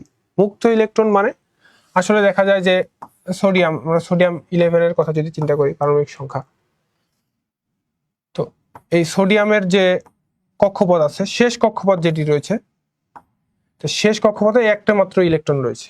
তো এই একটা মাত্র ইলেকট্রন দেখা যায় যে সোডিয়াম, যখন আমরা একটা জালি হিসেবে চিন্তা করব যে এখানে সবগুলো সোডিয়াম অর্থাৎ ধাতব বন্ধনে আবদ্ধ রয়েছে, তখন এই লাস্ট লেয়ারের যে ইলেকট্রনটি রয়েছে এটা কোনো নির্দিষ্ট একটি সোডিয়ামের থাকে না, যে এখানে সোডিয়াম আছে এখানে সোডিয়াম আছে, একটি নির্দিষ্ট পরমাণুর অধীনে না থেকে সমগ্র এই কেলাস যে রয়েছে সমগ্র কেলাস জুড়ে কিন্তু ছোটাছুটি করে, অর্থাৎ মুক্তভাবে বিচরণ করে। এই জন্যই কিন্তু জিনিসটা মুক্ত ইলেকট্রন। আর বিদ্যুৎ পরিবহন মানে কিন্তু ইলেকট্রনের মাধ্যমে বিদ্যুৎ পরিবাহিত হয়। এক স্থান থেকে আরেক স্থানে ইলেকট্রন পরিবাহিত যখন হবে সেটাই কিন্তু আমাদের বিদ্যুৎ প্রবাহ। বিদ্যুৎ প্রবাহের দিক ধরা হয় ইলেকট্রনের প্রবাহের বিপরীত দিকে। এই ইলেকট্রনের প্রবাহ হচ্ছে, কাজেই আমাদের তাহলে কি মুক্ত ইলেকট্রন যখন প্রবাহ হবে তখনই কিন্তু বিদ্যুৎ পরিবাহ হবে। আর যেই সমস্ত ক্ষেত্রে মুক্ত ইলেকট্রন থাকবে না সেই সমস্ত ক্ষেত্রে কিন্তু বিদ্যুৎ পরিবহন করা সম্ভব হবে না। আচ্ছা, জারণ বিজারণ সম্পর্কে নিতে পারি যে কোন মৌলের মুক্ত মৌলের ক্ষেত্রে কিন্তু জারণ সংখ্যা হচ্ছে 0 বিবেচনা করা হয়। অক্সিজেনের ক্ষেত্রে সাধারণত হচ্ছে -2। এরকম কোন মৌলের ক্ষেত্রে জারণ সংখ্যা কত হবে, কোনটি জারক হিসেবে, ধাতুসমূহ জারক হিসেবে বিজারক হিসেবে কাজ করবে এবং অধাতুসমূহ যারা রয়েছে তারা জারক হিসেবে কাজ করবে, এই বিষয়গুলো আমরা নোট রাখতে পারি। আচ্ছা, জারক যে ইলেকট্রন গ্রহণ করে, কারা ইলেকট্রন গ্রহণ করবে, বিজারক কি করবে, ইলেকট্রন ত্যাগ করবে। এই যে বিজারকের ক্ষেত্রে কিন্তু আমাদের এইখানে ধাতুগুলো চলে আসছে। আবার যে জারকের ক্ষেত্রে পটাশিয়াম পারম্যাঙ্গানেট এবং যেই অ্যাসিডগুলো রয়েছে, গাঢ় অ্যাসিডগুলো রয়েছে, তারাও কিন্তু আমাদের জারক হিসেবে কাজ করে। যে খনিজ সম্পদ ও সংকর ধাতু, খনিজ সম্পদ যেগুলো রয়েছে যেমন হচ্ছে বিভিন্ন সংকর ধাতু রয়েছে যেমন পিতল, কাঁসা, হ্যাঁ, এগুলো সম্পর্কে আমাদের কোনটার যৌগ কোনটা এটা কিন্তু প্রশ্ন এসে থাকে। যেমন তামা ও দস্তা মিলে কিন্তু আমাদের পিতল হয় এবং তামা এবং টিন মিলে কিন্তু আমাদের কাঁসা হয়। এই প্রশ্নগুলো কিন্তু আমাদের চলে আসে, অর্থাৎ যেটা ব্রোঞ্জ বলি আর কি আমরা, ব্রোঞ্জ আর ব্রাশ, ঠিক আছে। তো এই ধরনের প্রশ্নগুলো আসে। স্টেইনলেস স্টিল তৈরি করতে কি কি প্রয়োজন এটা আমাদের জানা থাকতে হবে। যেমন ক্রোমিয়ামটা কিন্তু এখানে প্রয়োজন। হঠাৎ প্রশ্ন আসতে পারে আপনার স্টেইনলেস স্টিল তৈরি করতে কোন উপাদানটি প্রয়োজন, তখন সেখানে কোন ধাতুটি প্রয়োজন, সেখানে উত্তর হবে ক্রোমিয়াম, বা নিকেল থাকলে নিকেল হবে। এই যে কাঁচ, আমরা বলছিলাম যে কাঁচ তৈরি করতে কিন্তু বালি লাগে। তো বালি কি, সিলিকন ডাইঅক্সাইড যেটা আমরা পড়েছিলাম, এবং সিলিকেটের যে মিশ্রণ, বিভিন্ন প্রকার সিলিকেটের মিশ্রণ লাগবে। সিলিকেটটা কি, সিলিকন, এই আর কি সোডিয়াম সিলিকেট হতে পারে আর কি, এই ধরনের আর কি বস্তু থাকবে। আচ্ছা, সাবান ও গৃহস্থালী রসায়ন। সাবান কিভাবে তৈরি হয়? সাবান হচ্ছে ফ্যাটি অ্যাসিডের সোডিয়াম বা পটাশিয়াম লবণ, অর্থাৎ ফ্যাটি অ্যাসিড যে আমাদের রয়েছে, জৈব যে অ্যাসিডটি রয়েছে, তার সঙ্গে যখন সোডিয়াম যুক্ত হয়ে যাচ্ছে তখন এটা ফ্যাটি অ্যাসিডের সোডিয়াম লবণ বা পটাশিয়াম লবণ, সেইটাকে কিন্তু আমরা সাবান বলছি। ডিটারজেন্ট কি, ডিটারজেন্ট আচ্ছা খড় পানিতে কোনটি কার্যকর হবে কোনটি কার্যকর হবে না এই বিষয়টা জানতে হবে। যেমন ডিটারজেন্ট কিন্তু খড় পানিতেও কার্যকর, কারণ খড় পানির যে উপাদানগুলো রয়েছে সেখানে কিন্তু এই যে খড় পানির উপাদানগুলো এখানে বলা আছে যে ক্যালসিয়াম ম্যাগনেসিয়াম, অর্থাৎ ক্যালসিয়াম ম্যাগনেসিয়ামের সাথে কিন্তু ডিটারজেন্ট বিক্রিয়া করছে না, কিন্তু এই ক্যালসিয়াম ম্যাগনেসিয়ামের সাথে কিন্তু সাবানের যে অণু রয়েছে তারা বিক্রিয়া করছে, ফলে কিন্তু সাবানের অপচয় হচ্ছে। অর্থাৎ খড় পানির ক্ষেত্রে আমাদের বেস্ট হচ্ছে ডিটারজেন্ট ব্যবহার করা। আচ্ছা, কোষ ও জেনেটিক্স। কোষ কি, জীবদেহের গাঠনিক ও কার্যকরী একক হচ্ছে কোষ, এই সম্পর্কে আমাদের ধারণা থাকতে পারে। কোষের যে উপাদানগুলো, কোষে কি কি ধরনের উপাদান থাকে, কোনটার কাজ কি, রাইবোজোম কোথায় থাকে, এগুলো সম্পর্কে আমাদের কিন্তু ধারণা থাকতে হবে। কোষ গহ্বর। আচ্ছা, মাইটোকন্ড্রিয়া, আচ্ছা কোষের শক্তির ঘর অর্থাৎ পাওয়ার হাউস বলা হয়। অর্থাৎ এখানে ওই যে জারণ বিক্রিয়াটি ঘটে এখানে, এই জন্য হচ্ছে এখানে কিন্তু শক্তি উৎপন্ন হয়। অক্সিজেনের সাথে যে খাদ্যের যে বিক্রিয়াটা হয় এখানে হয় শ্বসন বিক্রিয়া। তো এই ধারণা থাকতে হবে আমাদের। নিউক্লিয়াস কি, নিউক্লিয়াস হচ্ছে কোষের কেন্দ্রিকা বা মস্তিষ্ক, অর্থাৎ নিউক্লিয়াসের ভিতরেই কিন্তু আমাদের ক্রোমোজোম থাকে এবং ক্রোমোজোমের মধ্যেই ডিএনএ থাকে, ডিএনএতেই কিন্তু মানব দেহের বা যে কোনো প্রাণীর কিন্তু কোডিং গুলো থাকে। অর্থাৎ এইখান থেকে সিগন্যাল গুলো কিন্তু কোষের সমস্ত স্থানে যায়, এটার মাধ্যমে কিছু প্রোটিন সিনথেসিস হয়। এই বিষয়টা আমাদের ধারণা থাকতে হবে যে নিউক্লিয়াস। জেনেটিক্সের ক্ষেত্রে আমাদের ডিএনএটা অবশ্যই লাগবে, ডিএনএ এবং আরএনএ, এটা কি বংশগতির ধারক ও বাহক, অর্থাৎ কোডিং। এই কোডিংটাই কিন্তু মানে বংশ পরম্পরায় মাতা পিতা থেকে সন্তানের মধ্যে চলে যায়, ডিএনএ আরএনএ। আচ্ছা, কোষ বিভাজনের ক্ষেত্রে কি, মাইটোসিস, মিওসিস। মাইটোসিস কোথায় হয়, মিওসিস কোথায় হয়, এইভাবে করে আমরা জাস্ট শর্ট ভাবে জেনে রাখবো। অনেক ক্ষেত্রে ডিপ ভাবে হয়তো জানা সম্ভব হবে না অনেক কিছু, কিন্তু এই মানে বেসিক যে ধারণা এইটা রাখলেই মোটামুটি আপনি ভালো করতে পারবেন। উদ্ভিদ বিজ্ঞান ও ডাইভার্সিটি থেকে সালোক সংশ্লেষণ। এই সালোক সংশ্লেষণ কিন্তু প্রচুর প্রশ্ন এসে থাকে।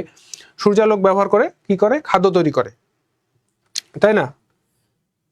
তো এই ক্ষেত্রে সালোক সংশ্লেষণের ক্ষেত্রে কি হয়, পরিবেশ থেকে কি গ্রহণ করে, কার্বন ডাই অক্সাইড গ্রহণ করে এবং সালোক সংশ্লেষণ শেষে কি হয়, অক্সিজেন ত্যাগ করে। তো সালোক সংশ্লেষণ হয় বলে কিন্তু আমরা পরিবেশে কিন্তু এই যে কার্বন ডাই অক্সাইডের যে ভারসাম্য রক্ষা হয়। এবং আপনারা শুনে থাকবেন যে কার্বন সিঙ্ক কথাটা এখন খুব আসছে, অর্থাৎ কার্বন শুষে নিচ্ছে আর কি। কারা শুষে নিচ্ছে? গাছপালা। অর্থাৎ এই যে কার্বন ডাই অক্সাইড পরিবেশ থেকে নিয়ে নিচ্ছে, অর্থাৎ কার্বন সিঙ্কের মতো কাজ করতে কার্বন গ্রহণ করতেছে। এই তবে আমাদের মনে রাখতে হবে যখন সালোক সংশ্লেষণ ঘটে না তখন কি হয়, প্রত্যেক জীবী কিন্তু বেঁচে থাকার জন্য অক্সিজেন গ্রহণ করবে এবং কার্বন ডাই অক্সাইড ত্যাগ করবে। অর্থাৎ রাতের বেলা যখন আমাদের সালোক সংশ্লেষণ হবে না, সূর্য আলো পাবে না, তখন ক্ষেত্রে কিন্তু গাছ যে অক্সিজেনই গ্রহণ করবে, কার্বন ডাই অক্সাইড ত্যাগ করবে। এই জন্য কিন্তু রাতের বেলা আমাদের যে বড় বড় গাছ আছে এই গাছগুলোর নিচে যেতে মানা করা হয়। সাধারণত গ্রামাঞ্চলে বলা হয় যে গাছের নিচে রাতের বেলা যাওয়া উচিত না, তাহলে ভূতে ধরতে পারে। তো এই বিষয়টা আসলে এরকম না। তো আমাদের বুঝতে হবে যে এখানে কার্বন ডাই অক্সাইডের যখন ঘনত্ব বেড়ে যায়, সেটা বেশি মাত্রায় গ্রহণ করলে আপনি অজ্ঞান হয়ে যেতে পারেন। এই জন্য এইগুলো আমরা অ্যাভয়েড করবো আর কি। আচ্ছা, ক্লোরোফিল এখানে প্রধান ভূমিকা পালন করে। ক্লোরোফিলের মধ্যে কিন্তু সালোক সংশ্লেষণ হয়। উদ্ভিদ টিস্যু কি, এই জাইলেমের কাজ কি, ফ্লোয়েমের কাজ কি, ফ্লোয়েম কি করে, জাইলেম কি করে, হ্যাঁ এটা আমাদের জানতে হবে আর কি। খাদ্য পরিবহন কে করে, পানি পরিবহন কে করে, যেমন ফ্লোয়েম। হ্যাঁ এটা কিন্তু ফ্লোয়েম থেকে আমি মনে রাখতাম যে ফুড, এফতে ফ্লোয়েম, এফতে হচ্ছে ফুড, এভাবে করে ফুড মনে রাখে, অর্থাৎ খাদ্য পরিবহনে ফ্লোয়েম। আর হচ্ছে পানি পরিবহনে কি হবে তাহলে, পানির আরেকটা কি বলি আমরা, পানিকে আমরা জলও বলে থাকি। তো এই জল, তো জল থেকে জাইলেম, এভাবে আমরা মনে রাখতে পারি। এরকম আসতে পারে। পরাগায়ন, পরাগায়ন বিভিন্ন ধরনের পরাগায়ন হয়, স্বপরাগায়ন, পরপরাগায়ন। এবং পরাগায়নের অর্থাৎ বায়ুর মাধ্যমে পরাগায়ন হলে বায়ু পরাগায়ন, পানির মাধ্যমে পরাগায়ন হলে পানি পরাগায়ন, প্রাণীর মাধ্যমে পরাগায়ন হলে প্রাণী পরাগায়ন। কোনটার উদাহরণ কি, এগুলো আমাদের জানতে হবে। ভাইরাস ও ব্যাকটেরিয়া ঘটিত যে বিভিন্ন রোগ রয়েছে সেগুলো জানতে হবে। মানব দেহে কি ধরনের রোগ সৃষ্টি করছে এবং গাছপালার উপর কি ধরনের রোগ সৃষ্টি করছে, কোন ভাইরাসটি বা কোন ব্যাকটেরিয়া, এগুলো জানতে হবে। তাদের প্রতিষেধক কি কি সেগুলো জানতে হবে। দ্বিপদ নামকরণের ক্ষেত্রে আমাদের যেমন হাইড্রা, কেঁচো, মশা, শামুক, এদের অমেরুদণ্ডী যেই প্রাণীগুলো রয়েছে তাদের বৈজ্ঞানিক নামগুলো আমরা জেনে রাখতে পারি। মেরুদণ্ডী প্রাণী যে রয়েছে তাদের বৈজ্ঞানিক নাম জেনে রাখতে পারি। এরকম প্রশ্ন আসতে পারে, নিচের কোনটি মেরুদণ্ডী প্রাণী? তখন ধরেন আপনার এগুলো আছে এবং তার সঙ্গে পাখি আছে, তখন আমরা পাখি হবে উত্তর। তো আমাদের জানা রাখতে হবে বাস্তু সংস্থান, যে উৎপাদক, খাদ্য এবং বিয়োজকের মধ্যে যে আন্তঃসম্পর্ক, এটা বাস্তু সংস্থানের মাধ্যমে আমরা বুঝতে পারি। এবং খাদ্য জাল, খাদ্য শৃঙ্খল, এগুলো সম্পর্কে আমাদের ধারণা নিতে হবে। অর্থাৎ খাদ্য এবং খাদকের মধ্যে যে সম্পর্ক, এটা সম্পর্কে ধারণা থাকতে হবে।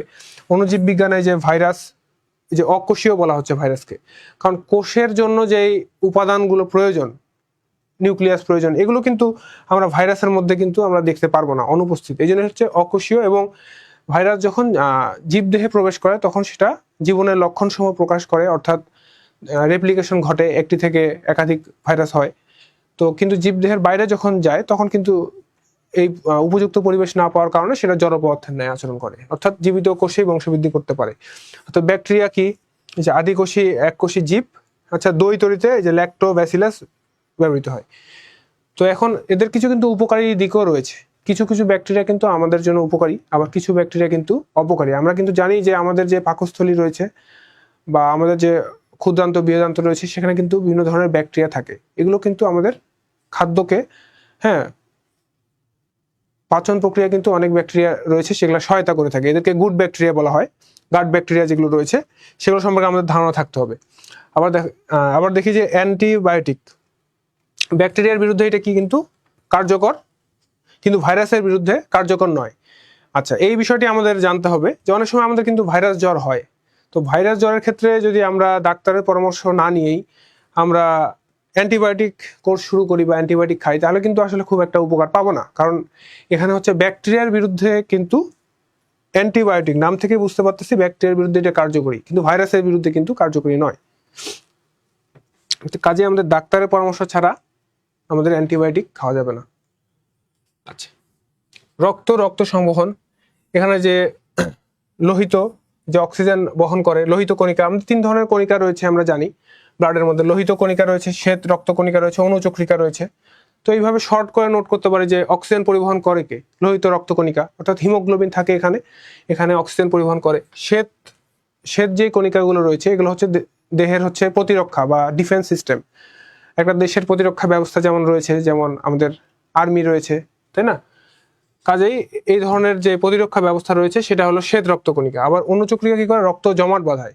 আমাদের দেহে যদি কেটে যায়, তারপর যদি রক্ত ব্লিডিং হতে থাকে, যদি সেখানে বন্ধ না হয়, তাহলে তো আমরা বেঁচে থাকতে পারবো না। কাজেই অনুচক্রিকা আমাদের কিন্তু খুবই গুরুত্বপূর্ণ। আবার হৃৎপিণ্ড এবং প্রত্যেকের যে আকার কিরকম, আকার আকৃতি কিরকম, এগুলো সম্পর্কে একটু ধারণা রাখবো আমরা। হৃৎপিণ্ডে যে 4টি প্রকোষ্ঠ রয়েছে, তারপর ধমনী দিয়ে বিশুদ্ধ রক্ত, শিরা দিয়ে দূষিত রক্ত, এগুলো আমরা একটু জানা রাখবো। এই যে রক্তচাপ, হ্যাঁ এটা অনেক ইম্পর্টেন্ট। সিস্টোলিক এবং ডায়াস্টোলিক, হ্যাঁ এই প্রেশারগুলো সম্পর্কে আমাদের ধারণা থাকতে হবে। একটা স্বাভাবিক মানুষের রক্তচাপ কত হওয়া উচিত, 100/80 সাধারণত আমরা দেখি মিলিমিটার এইচজি। তো আমাদের পারদচাপ যেটি, তো আমাদের এইটা জানতে হবে যে স্বাভাবিক মানুষের ক্ষেত্রে রক্তচাপ কত, কখন আমরা অস্বাভাবিক বলবো, উচ্চ রক্তচাপের জন্য দায়ী কি কি, এই বিষয়গুলো আমাদের জানতে হবে।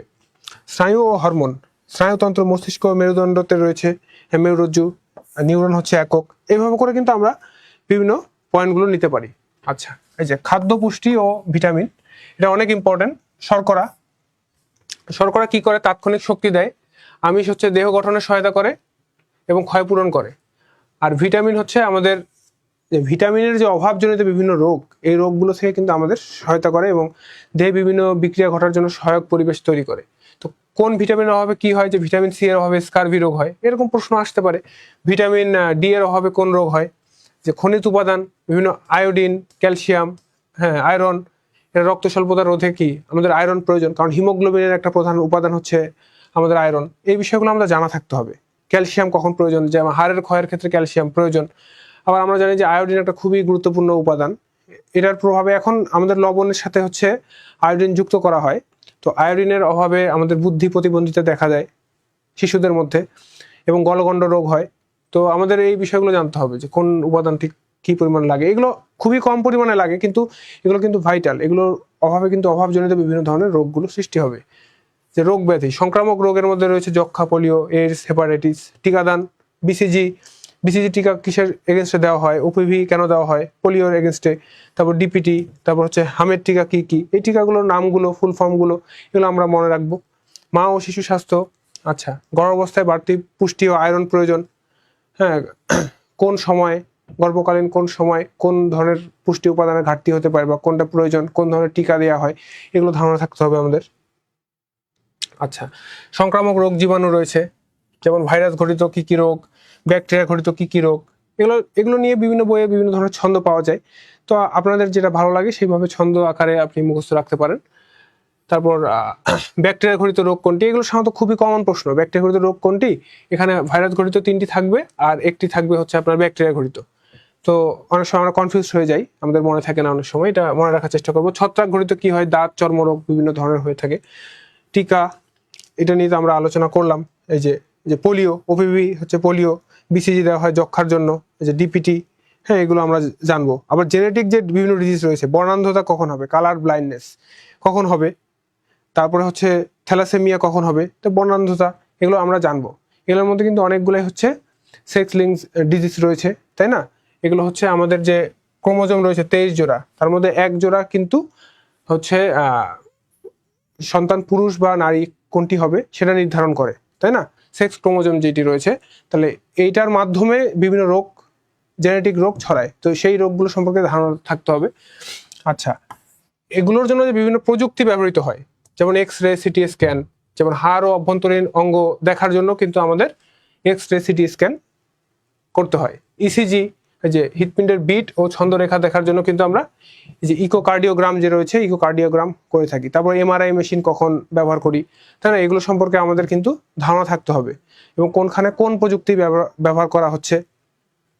এই যে আলট্রাসনোগ্রাফিতে, এখানে আমরা বুঝতে পারতেছি যে সোনোগ্রাফি অর্থাৎ সাউন্ডের কথা বলতেছে এখানে, অর্থাৎ এক ধরনের শব্দ তরঙ্গ বা ফ্রিকোয়েন্সি ব্যবহার করতেছে, সেটা সম্পর্কে আমাদের ধারণা থাকতে হবে যে কোনখানে কোন ধরনের প্রযুক্তি।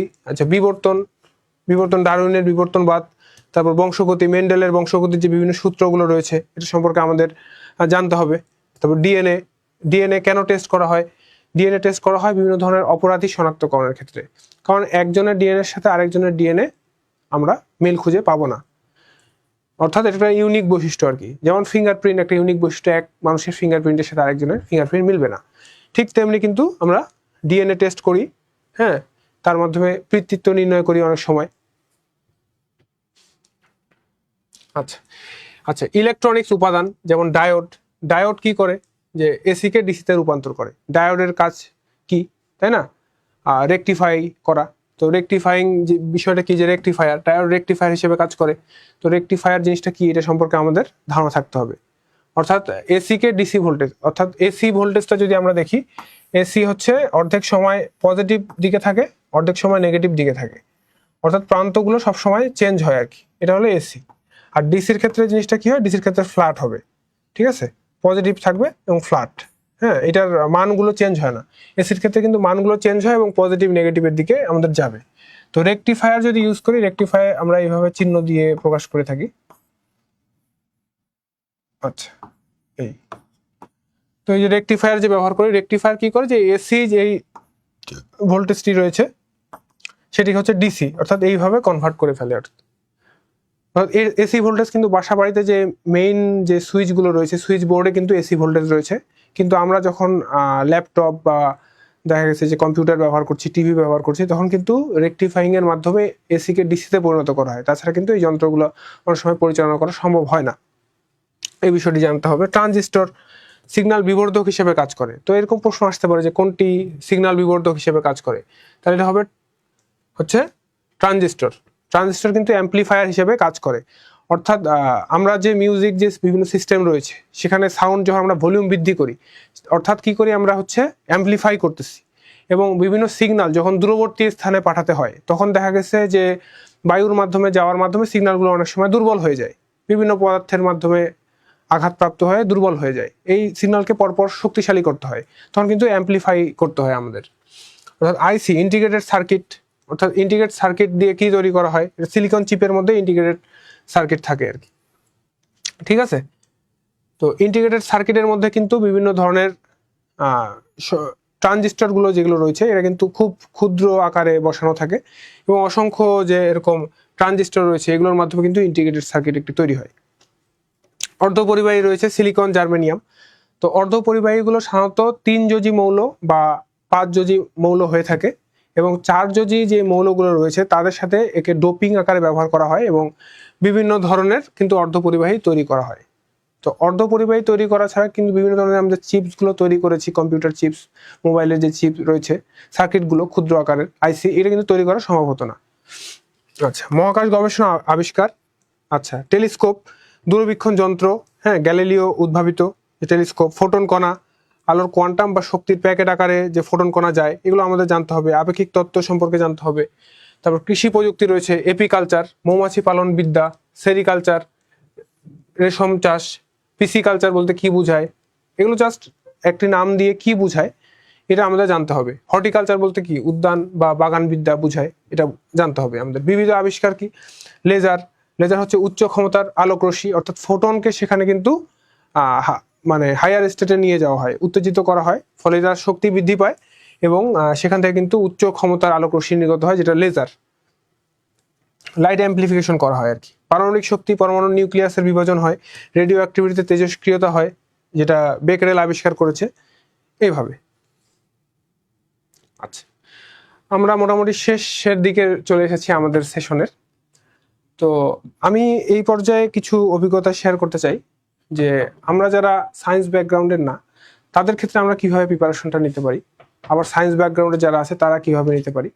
তো আমরা যারা সায়েন্স ব্যাকগ্রাউন্ডের না, আমরা হচ্ছে প্রথমেই কিন্তু বিগত যে প্রশ্নগুলো রয়েছে এগুলো সলভ করার প্রতি বেশি মনোযোগী হব। অর্থাৎ বিগত প্রশ্নগুলো আমাদের সলভ করতেই হবে এবং এখান থেকে একটা প্যাটার্ন খুঁজে বের করার চেষ্টা করবো যে কোন প্রশ্নটা রয়েছে। আমি তো আজকে বিশ্লেষণ করে দেখালাম, তো ওই ধরনের প্রশ্নগুলোকে কিন্তু আমরা ফোকাস রেখে যে এরপরে কি ধরনের প্রশ্ন আসতে পারে এই বিষয়গুলোর উপর নজর দিব। এবং আমাদের যে প্রথম যে অংশটি রয়েছিল সেখান থেকে কিন্তু বেশি প্রশ্ন আসছে, তাহলে ভৌত বিজ্ঞান যে অংশটি রয়েছে সেখান থেকে বেশি প্রিপারেশনটা নিব, তাহলে অ্যাটলিস্ট আমি 15-র মধ্যে 7 বা 8 অ্যান্সার করতে পারছি বা আরেকটু বেশি পাচ্ছি। তো এই বিষয়টা মাথা রাখতে হবে আমাদের। এবং মূল বই পড়ার কিন্তু বিকল্প নেই। আমাদের যে নবম দশম শ্রেণীর সাধারণ বিজ্ঞান বইটি রয়েছে এটা কিন্তু আমাদের পড়তে হবে। পাশাপাশি পদার্থবিজ্ঞান, রসায়ন, জীববিজ্ঞান, এই বইটা কিন্তু অনেক ইম্পর্টেন্ট। এখান থেকেও কিন্তু অনেক প্রশ্ন হয়ে থাকে। তো এই প্রশ্নগুলো আমরা পড়ব এবং বিগত যে প্রশ্নগুলো রয়েছে এগুলো সলভ করব, এগুলোর কিন্তু বিকল্প নেই। এইভাবে কিন্তু আমাদের যে জড়তাটি রয়েছে বা আমাদের যে ভয় কাজ করে বিজ্ঞান নিয়ে, সেটা কিন্তু দূরীভূত করা সম্ভব।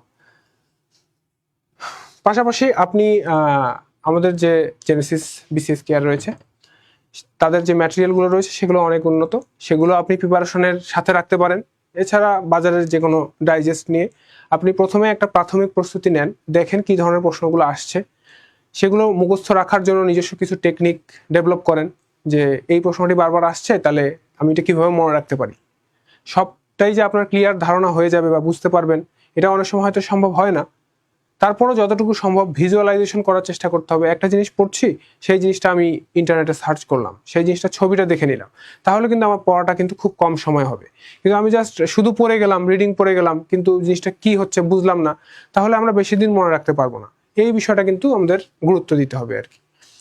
আর যারা আমরা অলরেডি সায়েন্স ব্যাকগ্রাউন্ড থেকে আছি, তো তাদের ক্ষেত্রে পরামর্শ হচ্ছে যে আপনারা এই বিষয়টা গুরুত্ব দিবেন অবশ্যই। কারণ অনেক সময় দেখা গেছে যে গুরুত্ব দিলাম না বা ওই বিষয়টা কম পড়লাম, দেখা গেছে অনেক সময় উইকনেস থাকে যে আন্তর্জাতিক বা বাংলাদেশ বিষয়াবলী, সেটাতে বেশি পড়তে যে এখানে সহজ যে একটি অংশ, এখান থেকেও যে বেশি মার্ক তোলা যায় সেটা হচ্ছে না। আমরা জানি যে ওই যে রক্তের ক্ষেত্রে লোহিত রক্তকণিকা রয়েছে, তার একটি আয়ুষ্কাল রয়েছে, এইটা থেকে কিন্তু একটা প্রশ্ন এসেছিল বিসিএসে। তো সেই ক্ষেত্রে দেখা গেছে যে এই সহজ প্রশ্নটা এখানে মাস থাকে, সাধারণত 4 মাস বা 3 মাস পর আমরা ব্লাড ডোনেশন করতে পারি, এই পরিমাণ থাকে সময়, জীবনকাল। তো এটা হচ্ছে দিনে কনভার্ট করা ছিল। তো এখন দেখা গেছে যে আপনার ওই বিষয়টা অনেকদিন পড়েননি, তাহলে কিন্তু আপনি সহজ একটা প্রশ্নের উত্তর করে আসতে পারলেন না। কাজে আমরা এটা ছেড়ে দিলে হবে না, এটার প্রতি মনোযোগী হতে হবে এবং গুরুত্বপূর্ণ তথ্যগুলো আমাদের সবসময় নোট করে রাখতে হবে। কারণ আমাদের সবসময় চিন্তা করতে হবে যে পরীক্ষার আগের দিন বা 2 দিন বা 1 সপ্তাহ আমি যে প্রিপারেশনটা নিব, আমি অনেক কিছু পড়লাম, অনেক বই থেকে পড়লাম, কিন্তু আমি গুছিয়ে রাখলাম না, তাহলে কিন্তু আমি সমস্যায় পড়ে যাব, তখন কিন্তু আমার মনে আসবে না কোনটা। এই জন্য প্রিলির পড়াটা কিন্তু এইভাবে গুছিয়ে রাখতে হবে। আচ্ছা, এবং যেগুলো কনসেপচুয়াল বেসড প্রশ্ন আর কি, যেখানে কনসেপ্টটাকে বুঝতে হয়, যে একই ধরনের প্রশ্ন আসছে না কিন্তু কনসেপ্টটাকে ভিত্তি করে প্রশ্ন আসছে, সেখানে কিন্তু আমাদের বিভিন্ন ভিডিও দেখতে পারি, তার মাধ্যমে জিনিসটা কিন্তু আমাদের ক্লিয়ার একটা নলেজ নিতে হবে যে আসলে মেকানিজমটা কিভাবে কাজ করছে, যেমন প্রসাধন কিভাবে হচ্ছে, তাহলে কিন্তু আমরা ওই প্রশ্নটা আর ভুল হবে না। সালোক সংশ্লেষণ কিভাবে ঘটছে, এই সময় ধরে কিন্তু আমাদের মডেল টেস্ট দিতে হবে, আমাদের কিন্তু নিয়মিত মডেল টেস্টগুলো দিতে হবে। মডেল টেস্ট দেওয়ার মাধ্যমে কিন্তু সময়ের মধ্যে কিভাবে প্রিপারেশন নিতে পারি, অনেক সময় গেস করেও আমরা কিভাবে উত্তর করতে পারি, এলিমিনেশন মেথডে কিভাবে আমরা যেই অপশনগুলো হবে না সেগুলো কিভাবে করতে পারি। এবং আরেকটি বিষয় যে অনেক সময় আমাদের 50-50 কনফিউশন হয়, সেক্ষেত্রে আমরা কি করব। সেক্ষেত্রে আমার একটা পার্সোনাল সাজেশন হচ্ছে, আপনার যদি 3টি প্রশ্নে 50-50 সমস্যা হয় বা 2টি প্রশ্নে 50-50 চান্স আপনার মনে হচ্ছে এই 2টা হবে, তাহলে আপনি দাগিয়ে আসুন, কারণ এই ক্ষেত্রে আপনার নম্বরের সম্ভাবনাটা বাড়বে। আর আপনি যদি অ্যাটেম্প না করেন, তখন দেখা গেছে আপনার মন মতো স্কোর আপনি তো আনতে পারলেন না, কারণ এটা প্রিলি, এটা প্রতিযোগিতামূলক পরীক্ষা, আপনার কিন্তু একটা নির্দিষ্ট কাটমার্ক নিয়ে আসতে হবে। কাজেই আপনার সেইভাবে অ্যাটেম্প করতে হবে আর কি। এই বিষয়গুলো আপনারা মাথায় রাখবেন, আর আমি আছি, চেষ্টা করব। আর আমি 44তম বিসিএসে ইনস্ট্রাক্টরের সুপারিশপ্রাপ্ত, ইনস্ট্রাক্টর ফুডে, এবং 45তম বিসিএসে ট্যাক্সেশন ক্যাডারের সুপারিশপ্রাপ্ত। তো আমি আপনাদের সাথে আছি, জেনেসিস আপনাদের সাথে আছে, এবং জেনেসিস আপনাদের একটা ভরসার জায়গা অনেক দিন থেকেই। আপনাদের জন্য অত্যন্ত শুভকামনা, আপনারা পড়াশোনা চালিয়ে যান। এটা একটা অত্যন্ত প্রতিযোগিতামূলক পরীক্ষা এবং ধৈর্যের পরীক্ষা। আপনার কিন্তু ধৈর্য ধরে রাখতে হবে, পড়াশোনা নিয়মিত পড়াশোনা করতে হবে। এই সময়টা সোশ্যাল মিডিয়া থেকে একটু দূরে থেকে আপনার পড়াশোনার ক্ষেত্রে এঙ্গেজ হতে হবে। মোবাইল ব্যবহার করেন, সমস্যা নেই, কিন্তু মোবাইলে যেন সবসময় পড়াশোনা রিলেটেড জিনিসপত্র